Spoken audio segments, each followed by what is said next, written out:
Hello and welcome to your in-depth weekly horoscope for week commencing the 6th of June. Thank you so much for joining me. I'm going to give you a broad overview of what to expect, but then please stay with me. I will dive deep and give you in forensic detail each of the 12 zodiac signs, which you can watch in terms of your ascendant or the sun. Now this week the sun continues in the sign of Gemini. That's quick-witted, agile, and obviously very much to do with communication. But on Tuesday we do have a quarter moon. Now Gemini is a mutable sign, and the quarter moon on Tuesday is in the sign of Virgo, which just happens to also be governed by Mercury, the planet that's influential to both. So this suggests that when it comes to what we're trying to achieve this week, we could almost try a little bit too hard. This can create a lot of nervous tension. So one of the keys is going to be to set reasonable expectations of what we want to pack into this 7 days. And in fact, although the sun is occupying the quick-witted Gemini, the ruler of Gemini and that quarter moon of Virgo, Mercury, that's now going forwards in Taurus, the sign that precedes Gemini. Now that's very much about resources, and Mercury forges a really positive link with Pluto this week, perfect for penetrating deep into any matter, but also a much more spiritual alliance with Neptune, saying that however practical and precise we try to be, also important to listen to our sixth sense.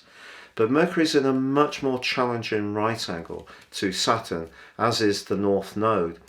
And this suggests that collectively this new financial reset, which has really been evolving since January the 18th, when the North Node moved into Taurus, and even further back when Uranus moved into Taurus full time from March 2019, that is going to be something that we all much more can become aware of, because Saturn, the planet that sets boundaries, is in the sign of the collective of us all, the sign of Aquarius. Now later this week, however, there is a wonderful connection between the ruler of the sign of Taurus, Venus, and also Uranus. Now if you're in a long-standing relationship, this is a great opportunity to try to do something more spontaneous and off the cuff. If we surprise a partner in some kind of way, that can add that spark that is so important to maintain. Then again, if you're single, this could also see a surprise date or invitation come almost from nowhere, because with Uranus things happen very quickly. But Uranus is also the planet that in mythology rules the sky, but also is the planet of truth. So Venus being the planet of relating in its governorship of Libra, but very much more to do with resources in the sign of Taurus, it does suggest that something unexpected can happen around a financial event as much as a relationship. So a week to really pace ourselves, not get too hyper with that third, sixth house energy on that quarter moon, and just be aware that there could be opportunities to become much more aware of how we can use our finances in a more effective way. But if your situation is more challenging, the reality of that can be quite tough from that abrasive angle between Saturn and Mercury, which could lower spirits a little bit. But with that Gemini energy in the mix, our ideas and our ability to keep thinking forwards in a bright way where we're checking out things and just seeing if we can develop or evolve to manage our circumstances more effectively, that's also very much there to assist us.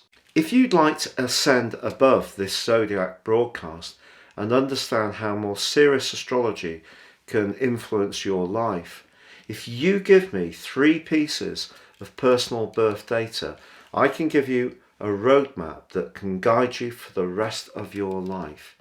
And also in my special package, you can get a 12-month personal forecast. No 2 charts are the same, totally unique to the person they're produced for. And you can get also 30% off. Please see the link below. Also, thank you so much if you've subscribed to my channel already. If you've yet to do so, I'd be honoured if you did so now.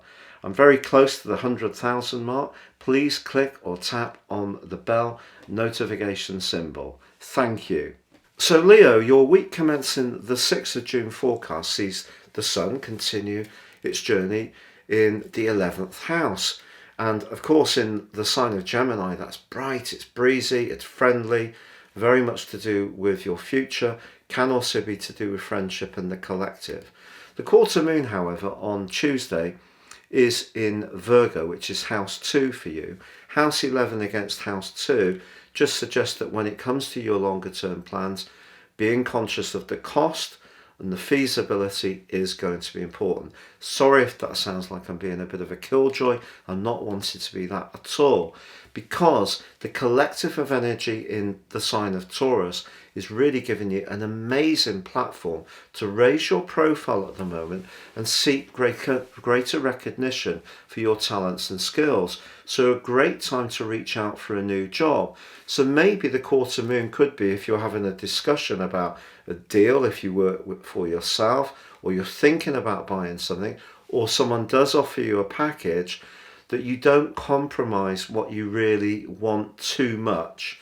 But of course, with Saturn now rotating backwards in your sector of relating and in a very abrasive right angle to Mercury, if you have to stand your ground and really push back on your boundaries, then take that in your stride, because Mercury actually forges a sensational angle to Pluto, a very spiritual one really to Neptune, and then later this week an idea that you've got that's very fresh, different, or your ability to be a little bit quirky or very authentically yourself could actually really gain a lot of traction. Someone can really be drawn to the energy that you're going to be giving out, and a financial opportunity could come from almost nowhere later this week, which could thrill you.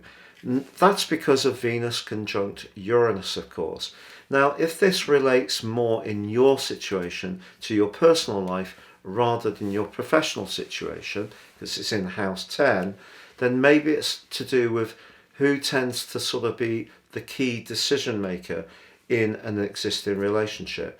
If you feel that, in the past that you've been very availing with that Pluto going through your 6th house, that's been a lot of sacrifices over a long period of time. Maybe now you're wanting someone to be much more aware of your needs or your desire to go out and demonstrate your talents. And if they're supportive, that's going to work great. But some kind of change may manifest itself towards the end of this week.